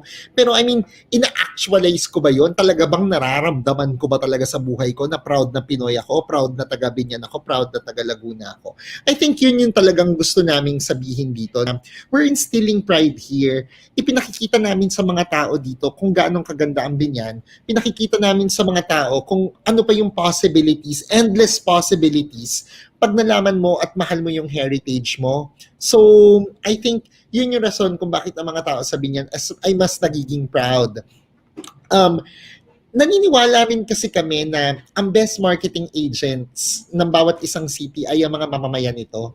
Alam mo yun, kahit gaano pang karami yung i-place namin na ad sa Facebook, kahit sa TV, kahit ano, kung talagang ayaw kaming puntahan ng tao, hindi talaga kami pupuntahan. Pero pag ikaw ay taga-Biñan at sinigurat at proud na proud ka talaga na ang ganda-ganda ng lungsod mo, papakainin mo sila ng masarap, ang ganda-ganda ng place na dadalhin mo sila. Wala ka naman choice kundi sumama, di ba? Kasi ini-invite mo talaga ng taga-Biñan. So I think yun ang best marketing agents namin is yung mga tao din. And kung tatanungin mo pa rin ako kung ano yung best treasure namin, I think our best treasure is really our people. So, I think ito yung next question na tanongin sa niya. What makes Biñan unique? I think it's the people. It's the people. You know, alam mo, syempre napaka-self-serving pag sinagot kita eh. Pero alam mo, ang mga taga-Biñan, ibang klase yung sipag ng mga taga-Biñan. So, alam mo, hindi, if you'll trace back history, hindi magiging ganitong yaman or hindi ganito magiging kaunlad ang Biñan mula noon hanggang ngayon kung hindi industrious yung mga tao dito, kung hindi masisipag yung mga tao dito. Makes a lot of sense. Oo, kasi tignan mo yung industry namin, palengke, lahat yan mga magtitinda. Sapatos, lahat yan magtitinda. Alam mo yun? Tapos yung night market namin, makikita mo how active the people are. Yung workers namin, yung industrial park namin, lahat yan ginagawa ng mga tao. And even the hashtag of our mayor, di ba? Yung sa lungsod ng Biñan, mamamayan ay maaasahan. Yun yung pangtao pa rin namin siya tinitignan. And you know, tracing back, ano ba bang sa memoirs ni Rizal, kasi may memoirs kasi dito siya nag-aral. Nakakatawa lang yung sinulat niya. Nakalagay dito na parang merong part doon na parang hindi verbatim to pero parang sinabi niya doon na parang mas mahal ko ang kalamba. Sabi niya gano'n, mas mahal ko ang kalamba kahit hindi ito kasing ganda at kasing yaman ng Biñan. That was in the 1869. Sinabi ni Rizal yun. So well, pero yung hindi niya yung hindi niya pagkagusto sa Biñan ni Rason yun. So mas malalim na history yun kasi hindi siya napatira dun sa side ng family na mayaman Kasi si Rizal kasi is rich So hindi siya napatira dun sa side na mayaman. Kaya parang dun sa memoirs niya, kinukwento niya na ang kinakain niya mga ayungin, gano'n. Siguro hindi niya type yung mga yon. Kaya mas Tapos, parang meron ding isang portion doon na parang sinabi ni Rizal na parang ang Biñan daw, parang ang ingay-ingay daw, tapos ang dami-daming tao, tapos it's very parang progressive. May sinabi siyang ganun. So that was in the 1869. At hindi nagbago, 1869. At hindi nagbago yon hanggang sa kasalukuyan. So, so that makes the city of Biñan unique. It's people. Kasi continued yung traditions namin of being industrious. Merchants. I think parang yung merchant mindset, no? Parang you're looking for solutions always, all the time. I think that's the reason why you're progressive and the city is also rich. Ay, galing. Meron pa yata I think we have one more video to show, which is basically the Centro Pecultura ng Biñan, for people who want to understand the culture and the arts. In 2016, the Centro Pecultura ng Biñan was established to house the Biñan City Museum. Biñan City Studies Center, Biñan City Center for Performing Arts, nakita ko yung sabi pala, may local and the saffron Biñan pala City talaga Culture, tayo. History, Arts, and Kasubha Tourism yun, Office. Yung The kasubha sa Centro local Pecultura saffron ng pala. Biñan is a regional arts center of the Cultural Center of the Philippines via CCP Kaisa sa Sining program. Since its creation, it has been the premier showcase for history, arts, and culture in the city of Biñan and is one of the many tourist attractions that aid the city in achieving its vision to become the premier heritage and trade capital of the South. The Centro Pecultura ng Biñan is committed in the City Culture, History, Arts, and Tourism Office's avowed mission to encourage the continuing and balanced development of a pluralistic culture by the Biñanenses, conserve, promote, and protect Biñan's historical and cultural heritage, ensure widest dissemination of artistic, cultural, and tourism products among the people of Biñan for their appreciation and enjoyment, to boost and support studies and discussions on local heritage through symposia, workshops, publications, exhibitions, and performances. Lastly, preserve and integrate local history and culture and its various creative expressions as a dynamic part of Biñan's sustainable tourism. The center's prime showcase in artistic excellence is a resident company program composed of various artistic groups in the field of theater, dance, and music. Biñan Youth Performance Council, the oldest and most established of the BCPA groups. It has performed a long list of productions, received countless awards and recognitions, and enjoyed grants from the National Commission for Culture and the Arts. The group is persistent in giving alternative space for young people to discover themselves, express their thoughts, enhance cultural consciousness, increase awareness with the realities of the world, and more importantly, strengthen their relationships with the community. Biñan Folkloric Dance Troupe, used to be a group of young, talented, competitive street dancers who went as far as Malacañang Palace to perform. Now is dedicated to the promotion of Filipino culture through showcase of various dances from the regions. The members of BFDT are passionate and committed student professional artists, upholding dance as a tool for understanding and building one's identity as global Filipino. Biñan Metropolitan Chorus. The first chorus from Biñan that is a member of the International Federation for Choral Music, the official representative of choral music in the United Nations Educational, Scientific and Cultural Organization's International Music Council. It has joined and won in national and regional competitions and performed in major and collaborative concerts. BMC gave birth to new choral groups, namely Biñan Youth Concert Chorus and Biñan Children's Choir. Biñan City Brass Band, composed of adult musicians from different barangays. For the love of music, its members make individual efforts to bring band music to the community, especially to the young Biñanenses, for they play a major part in Biñan's musical consciousness as they fill the city with music. Biñan Kawayan Music Ensemble. The group hold workshops and seminars that not only teach to how to play the instruments, but also pave way for the Filipinos to be rooted in their heritage and history. They also performed at the 12th Bamboo Music Festival in Kota Kinabalu, Malaysia, last December 2019, where they represented the Philippines. Biñan Philharmonic Orchestra plays the more familiar string, woodwind, brass, and percussion instruments played in most musical performances.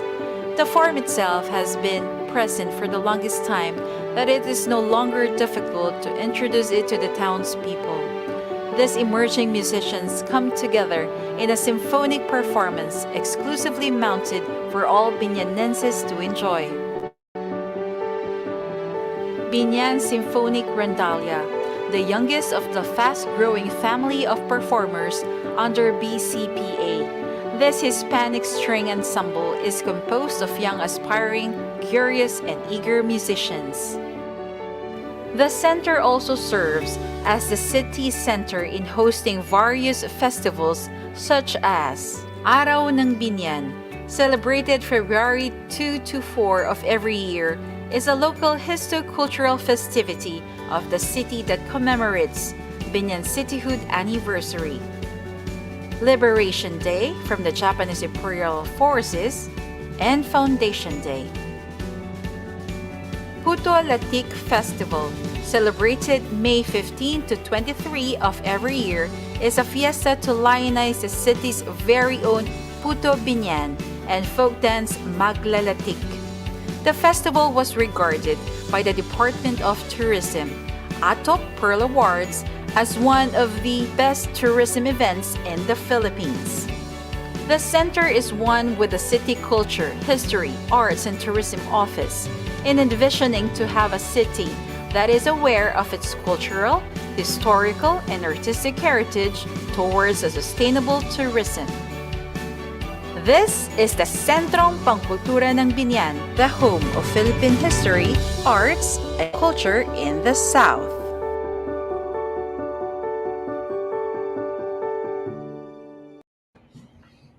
Ayan. Oh. Ang ganda ng video. I was so immersed in it. Meron, kudos sa aming Bichato Creatives team. Mahuhusay Really? yung nagawa namin ng mga video. Congrats guys, ang galing, ang ganda ng video. Like legitimately ganda. You know what I thought about when I saw the video? Yung soul. The soul of the city. It's like, it's really music, arts, and culture that is it's what defines the soul of really of a city or of a nation. Eh. That if Kasi you actually... diba, kung babalikan ko yung sinabi ko sa iyo kanina, kung yung tourism, selling yan and all, hindi ba parang very consistent, nakikita mo sa lahat ng sinesell namin, yung soul. Yeah. Kasi importante yun eh. Importante yun. I think dapat matutunan natin lahat yun na even you, even us. Kasi parang paano natin malalaman ng pagka-Pilipino natin kung hindi natin alam yung history natin, di ba? Yung ganun. So dapat alam mo yung history. Doon ako na, actually, yung ginagawa ko ngayon, like one of the things that I'm during this pandemic is actually yung, alam mo yung national culture of yung heritage natin. And I realized that we actually have a heritage map, like an entire map of where our heritage sites are, what are the UNESCO sites, yung mga land historical markers. It's actually available publicly online, and I discovered that recently lang na parang may ganito pala tayo that you can actually check out all of this and understand that each of these region has their own place in the part of the Philippine history. Doon ko na-appreciate. Kasi sinabi mo kanina na nakaka-connect ako that really about the soul of each of the city. Kung na-discover nila yun, all the more mas resounding yung gusto ng message nila for why you should visit as a tourist as well. Kasi yun ang mindset ko eh. Inisip ko lang, how do you sell something? No? How do you promote it? But if the person understands the culture, they understand the culture, mas madali nga ibenta sa ibang tao. Mas madali mo silang i-share. Ayan. I really love this conversation. I really enjoyed this. This is actually one of my favorite, siguro in terms of talking to a person in the local government na live stream. Kasi super consistent from the very beginning to the very end. Hindi siya isolated. No? Hindi siya isolated. Hindi isolated. Kasi iba, yung mga nakausap ko rin kasi very isolated. Na ito lang. Parang, although may connection sa iba, pero ito talaga consistently from one point to the end point. Everything has a connection. So it makes more sense. And that's how my personal opinion about it lang. Again, this is just an opinion. Kaya ng mga kagaya mo at kagaya ng mga nanonood sa atin, sana pag naging okay na lahat, you will all visit Biñan. Para definitely. Para maniwala naman kayo sa mga sinasabi ko kasi baka naman baka niyo binobola ko lang. Dinaan sa bola, no? Hindi, even yung kayong Experience Philippines, I'm inviting you. Sana makapunta kayo dito. I-host namin kayo ng bonggang-bongga. Ako gusto ko lang, kanina, yung pinapanood ko yung video kanina, one of the thoughts that I had in my head is that how many days can you actually dedicate to actually see all of that and to actually experience all of that? Well, kung ako tatanungin mo, tingin ko kung crash yung crash lang. Hindi crash. Yung talaga you wanna dive deep into it. Yeah. Dive talaga. Parang siguro actually hindi ko kayang sagutin. Pero parang kasi yung tour na ginagawa ko dito na parang pasik-pasik ka. Yung crash lang. Yung crash. 2 days. 2 days. Parang ganun. Pero, 2 days. Pero kung gusto mo naman siyang i-treat na, kunyari gusto mo 1 week, gusto mo 4 days, maraming varied set of activities. May mga activities naman. So, ayusin lang yung itinerary. Ayusin lang yung itinerary. Kasi na-curious ako. Kasi like for instance, ang Cebu, kaya mo nga ng 3 days, pero in reality, babalik ka pa kasi you wanted to know more eh. Parang gano'n, di ba? So, just like hindi naman kagaya like Boracay, di ba? So punta ka ng 3 days doon sa beach, pero in reality, pwede ka naman sumakay pa ng tricycle, magpunta pa doon sa ibang area nila. Well, actually, depende sa'yo. Pero yung crash, tingin ko kaya 2 days. Wait, yung kaninang, I was quite curious about that. This is just me because I like music a lot. I was curious about how many groups do you have, like musical groups do you have? Like, that's insane. Like, hindi ko alam eh. 8, no? 8 ba o 7? Siyempre, I lost track. You have Rondalia. You even have a Rondalia. You have a bamboo. Kung babalikan ko yung sinabi ko sa iyo kanina, di ba? When I was 17 years old, so tinayo ko yung theater group. So, di ba, sabi ko sa'yo, theater group. Yeah, kanina. So, parang for the longest time, that was my dream, na parang buuin ko yung arts, yung mga performing arts group, hindi lang yung theater. So, pangarap ko rin magkaroon ng music group, pangarap ko rin magkaroon ng dance group. And I'm very lucky, paulit-ulit ko sasabihan, I'm very lucky that our city officials, especially si Mayor Arman, si Vice Mayor Jel, pati si Congresswoman Len, very supportive about that one. So, tinayo namin ngayon yung Biñan City Center for Performing Arts. So, did the kids pay ba for that? Or did they enroll? did they kids pay the student? Did they enroll in that? No. Hindi, wala silang binabayaran. Actually, nagastusan pa nga ang pamahalaan lungsod kasi kami yung nag-e-employ ng mga trainers. So, yung mga trainers yan, employees namin ng city government. So, para may continuity. Tapos, yung mga members namin, usually, pag may edad na sila, kaya namin sila mabigyan ng trabaho sa city government din, na-absorb namin sila. Tapos, pag bata naman, kaya namin ilakad na maging scholar. So, kasi meron ding scholarship program ang city yung scholar ng Biñan. So, para free yung college education nila. Yung mga nakayina, like those musicians, kasi curious all, what happens to them after they learn? Like, do they do enter, when they enter university, they become, they join the, let's say, the UP Conservatory, mga ganun ba? Depende. Alam mo, sa kasalukuyan, hindi kita kaya pang sagutin. Kasi parang, ever since na tinayo namin yung Biñan City Center for Performing Arts, siguro ang pinakamatanda ko palang, third year college. So, hindi ko pa napapagtapos. Ang saya nila. As in, that's... hindi pa napagtatapos. So, hindi ko alam kung ano yung plano nila eventually. Pero, ano man ang puntahan nila, I really believe, kahit ano pa ang gawin nila, mapasa ang industriya man sila, tingin ko babalikan nila yung entablado. Because Biñan City Center for Performing Arts has become a family for them. Alam mo yun, pupunta ka lang sa Centro Pecultura ng Biñan, andito na lahat ng mga artist, di ba kumanta-kanta ka dyan sa tabi, mag-perform, mag-dance-dance kayo dyan. I mean, di ba, it's heaven. It's heaven for them. It's, for all artists. Do you guys produce also, their, like, short films? Yeah. Like, nakailang na ba tayo? Naka-apat na ba tayo? Nakatatlo na ba tayo? Apat na short film competition. Tatlo, no? Nakatatlong short film competition na kami. So, solid. Oo, parang yung una, medyo partly historical Biñan. Yung second, may connection sa population. Tapos yung third, parang may partnership with Rotary Club. So, lahat ng areas of focus, environment, ganyan. So, parang may, redeeming social value yung mga artists, di ba? But I think, again, that's hands down one of the best things I've heard today, that you guys do that. Kasi that's a next generation, that's a generational thing. Like, if you continuously do this, it's part of the awareness campaign of being proudly not just Biñanense, but being proudly Filipino. Pati parang, mahirap, hindi ko kayang masyadong ma-verbalize, pero you have to capitalize on your people, sa talents. Alam mo, pag nag-capitalize ka talaga sa talents, you can never go wrong.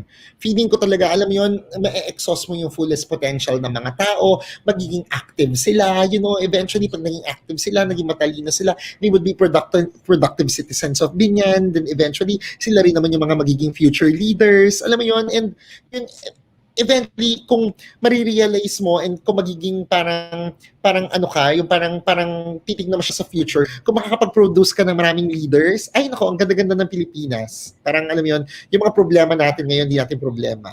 Alam mo yun, yung gano'n. So, parang if you're going to capitalize on yung doon sa tao, sa talento ng mga tao. This is such a breath of fresh air. Like really, what you say, it's like really so inspiring. Nakakatuwa. I wish everyone is like, that thinks the way you do. Salamat naman na tabobola kita. Hindi, sana totoo naman. Hindi, totoo naman. Hindi, for people who are watching, baka akala nyo binobola lang namin kayo sa Biñan. We have proof naman. Punta kayo dito sa Biñan, punta kayo sa YouTube channel namin. Nandyan lahat ng sinasabi ko sa inyo. We also have vlog. Manood ka ng mga vlog namin. Meron kami Experience Biñan vlog. Alam mo, ang galing-galing ng host namin dyan. Ay, kayo ba yung host? Kilala mo kung sinong host namin. Ikaw. Oo. Wala kami pambayad sa host eh. Wala kami pambayad sa host. So, wala rin yung mag-host. I really love this. This is one of, ang nakakatawa kay kausap, Sir BJ. As in, nakakatawa talaga. Super, super fun. very humorous. Ang talinong tao, like super talinong tao, like legit talinong tao. Nabubola talaga kita. Magaling ka lang. Nadala na talaga ako sa pabubola ni Sir. Hindi, I'm very happy. I'm very happy. You know, I'm very passionate sharing all of you kung anong ginagawa namin dito sa Biñan. And of course, we're proud of our work. You know, proud din kami sa trabaho namin. Pati proud kami sa city namin. In all fairness naman to all of us talaga dito. I think ang nakaka-proud din siguro yung mga I would say that yung mga taong under part of your team is also very proud of you.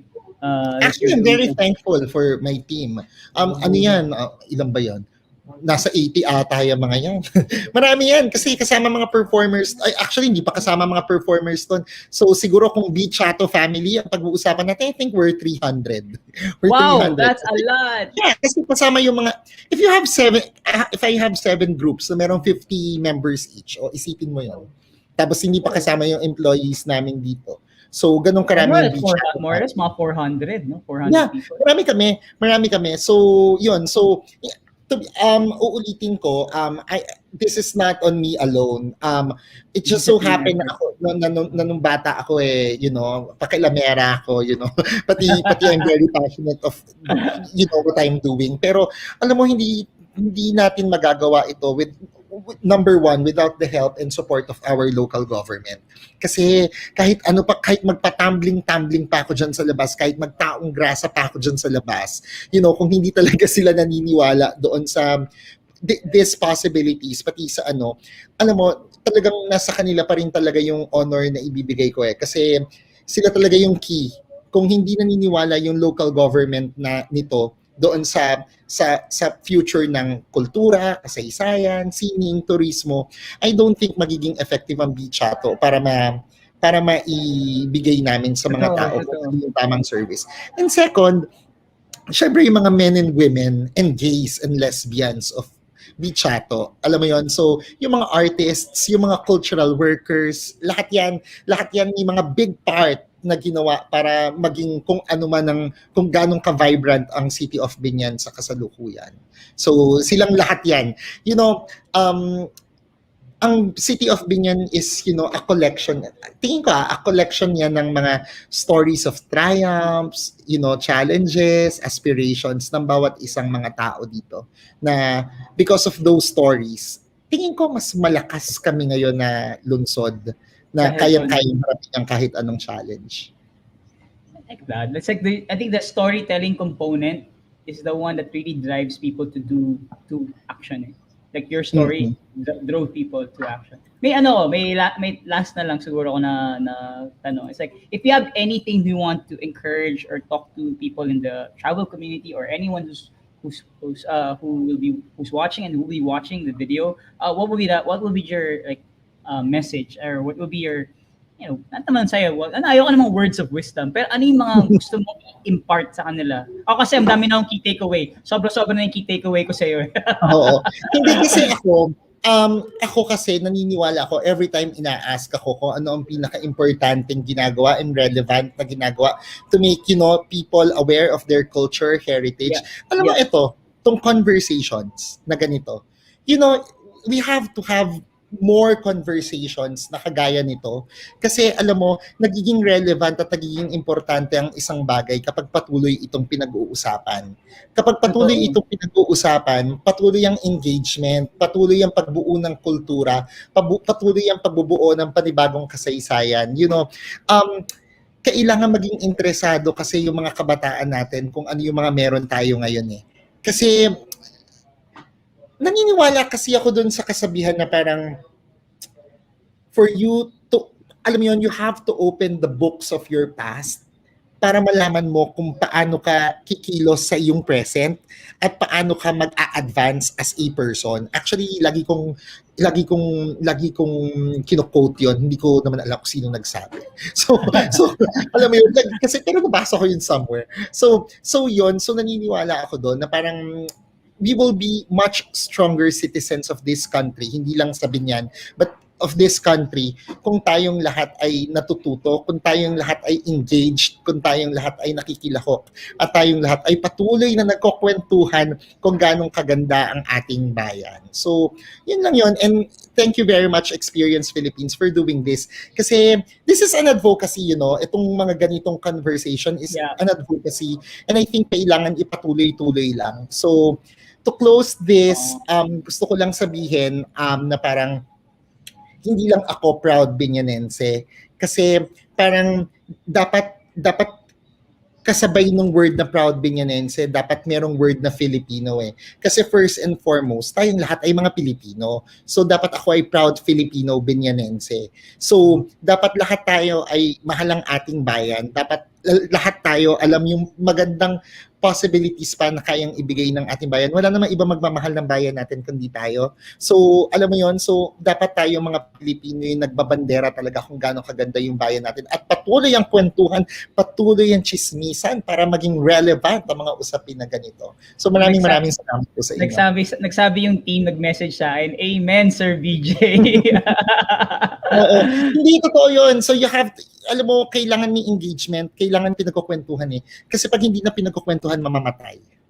Alam mo yung sinabi mo kanina, that I just want to interject one state, but it really made a sense to me because I could have opted, ako personally, I could have opted not to live in the Philippines. Pero I chose to, and my family would always find it a bit parang, why would you want to go back to the Philippines? Masyado magulo doon. At saka ano ba yung future mo dyan sa Pilipinas? And yung sinabi mo, exactly sinabi mo, Anina, being a proud Filipino. Kasi doon ko na-realize when you're living abroad, doon ko na-realize na may mas yung mga kasama ko pa ng mga foreigners, mas mahal nila yung, nag-aaralan sila doon para bumalik sa country nila. Kasi gusto nila tumulong. Para balik, itulungan sila. Ako umalis dahil gusto ko umalis. Parang pumunta doon pag-aral kasi ayoko na bumalik. So, natauhan ako doon. And I came back here without anything and I started out nga Experience Philippines precisely because of that same reason why you said. Because at the end of the day, the only person who can make me love the Philippines is myself. By being proud of being a Filipino. Wala namang magmamahal sa bansa natin kundi sarili din natin eh. So yun yung isa, kaya sinisip mo na ako. Kaya ginagawa ko rin yung mga ganito. Kasi nga gusto kong pag-aralan. This is a good thing. Walang halong etos yun. Maganda yung ginagawa nyo. This is more of an advocacy than, kung ano man ang tawag nyo dito. Pero ang tingin ko dito, advocacy. Kasi pwede naman kayo matulog lang sa mga bahay-bahay ninyo. No, ginagawa actually, totoo naman talaga. Kasi ang purpose talaga namin naman talaga is really community building. And I think the only way to do that is to encourage people to see and understand histories like this, yung mga stories like this. People coming from you, straight from, you can say straight from the horse's mouth. Parang mas madaling kasi na maintindihan nila kung narinig nila kasi kung ako nagsabi baka nila mas bibinobola ko sila. Pero mas maniniwala. May mas magaling mang bola sa akin. Pero yun, maraming salamat. Thank you. Actually, sa dami ng bayan na pwede nyo i-feature, kami yung na-feature ninyo. Maraming salamat sa inyo. Alam mo, lahat, ang balak talaga namin, lahat ng, kung pwede lang namin gawin, actually balak talaga namin, isahin lahat ng mga cities and provincial places, no? Na para lang umuulan sila. Pero mahirap talaga eh. Medyo challenging lang. Oo, challenging. Pero basta, pag promise ko yun sa inyo, basta Laguna tutulungan ko kayo. So, yun. So, marami tayo mga passionate na tourism officers who will help us. Ayun, sige, pa-schedule ko na kay Lalia tsaka kay Miguel para medyo magkaroon tayo na ano. Ay, marami pong salamat yan. Thank you sa inyo. And we hope to see you all sa May 15 to 23 sa aming 11th Puto Latik Festival. So, isi-segue naman natin, guys. If you guys want to check out more of what's happening to Biñan, you can actually check out their Facebook pages. So, ito, pakita nga yan. Biñan Chateau Facebook page. Ayan po yung Facebook page. They will put it also in the comment section so you can actually click and directly go there. Ano pa ba, sir, napapakita natin ng mga pages nyo na gusto nyo i-share pa? Ay, di ba meron kayo, no? Yun, ito na, okay na to, no? Oo. Tapos pag gusto nyo lang kaming panoorin, meron kaming vlog sa YouTube, pakalat-kalat doon, Experience Biñan. So, yun yung title ng vlog. Ang host pala noon, ayan, si Sir BJ. Oo, nag-iisang ako. Vlogger. Oo. Dapat mag-TikTok na rin kayo. Nako, hindi pa kaya ng powers ko. Tulog muna ako. Pero alam mo, ang ginagawa ngayon is effective yung did you know? Did you know, mga fun facts, mga ganyan. May ganyan kami. You know, mas madali for us yan kasi may cultural mapping kami. Yes. So, I think yun na rin yung ina-advocate ng ilan sa mga bayan-bayan natin that they have cultural mapping. It's very important. Magandang usapin ng cultural mapping pero hindi ako Actually, yun kasi tatanungin ko sa'yo, next time ko usapin kita about cultural mapping. So wala akong alam dyan. Cultural mapping. Interesado ako dyan pero hindi ko lang alam paano. Yay! Basta basically, you're mapping lahat ng heritage ninyo sa inyong mga town. Ano ba yun? Like, gawain ba talaga ng city lagi yun? Or hindi yun ng, it's part of the program? Pwede lang hindi gawain. pero it should be ba talaga? It should be. Kasi kagaya nga ng sinasabi ko sa'yo, di ba? Parang, paano mo naman isi-sell nga yung ano mo? Pati, paano naman kung sa aking estudyante, pagkatapos, di ko naman alam yung isasagot ko. So anyway, so for those watching, tapos gustong, to encapsulate lang everything, I think I wrote an article. May sinulat akong article ko, hindi ako nagkakamali, sa Philippine Star yon. I-google nyo na lang, ang nakalagay is parang cultural mapping and the case of Biñan City. So, yun. Nice, guys. Check it out. So, tignan nyo na lang para, kasi kinwento ko na doon lahat. So, bahala na kayo doon. Thank you.